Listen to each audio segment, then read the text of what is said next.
Valorant is a game that practically lives upon the same gameplay as CSGO, but is it bigger? Why did it get so much hype, and has that hype been lost? A warning that this video might be a little long, so I suggest that you make yourself something to eat, put on your earphones and listen to my voice as we dive into the rise of Valorant and finish with its current stand in the world of gaming.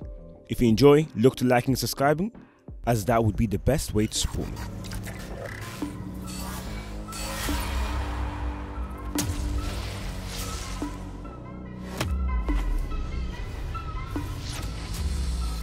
If you've ever played both Overwatch and CSGO, well, Valorant is simply just a combination of both by implementing skins that have special abilities similar to Overwatch, and the requirement for accuracy in shooting is similar to that of CSGO.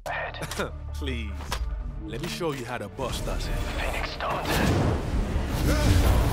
Valorant takes place on a version of Earth in the near future following an event known as First Light. This event spans the entire globe, leading to big transformations to life, technology, and how governments operate. However, select people across the globe start to gain abilities stemming from the massive event. These gifted individuals are called Radiants. In a response to First Light, a shadow organization founds the Valorant Protocol, which pulls together agents from all over the world. These agents consist of Radiants and other individuals equipped with Radiant technology. Due to the backstory of these characters, the Valorant team features interesting dynamics as the individuals not only sometimes know each other, but they also come from a wide spectrum of backgrounds, ranging from crime to the military. This is where the main game mode comes in. The match is played as best of 25. The first team to win 13 rounds wins the match. The attacking team has a bomb-type device called the Spike. They must deliver and activate the spike on one of the multiple specified locations called bomb sites. This mode is basically a variation of the Modern Warfare demolition mode.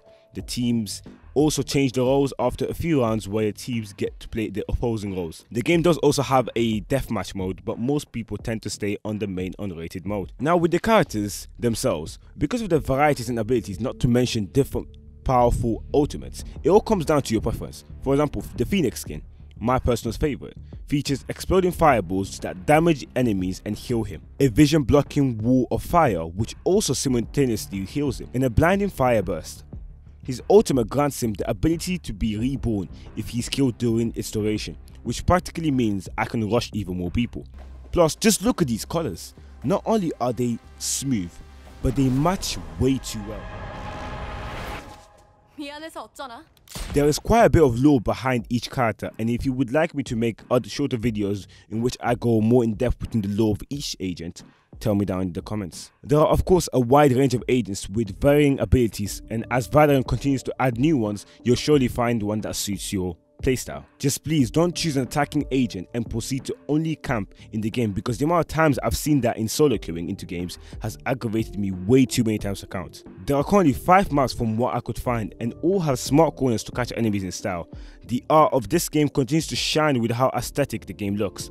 Of course, with good teammates, which you can never find in solo queuing, you can strategically split up or team together to kill the other team or plant the spike and win the round. In October of 2019, the game was teased by Riot Games as Project A, and ever since, many players who saw this tease anticipated its launch.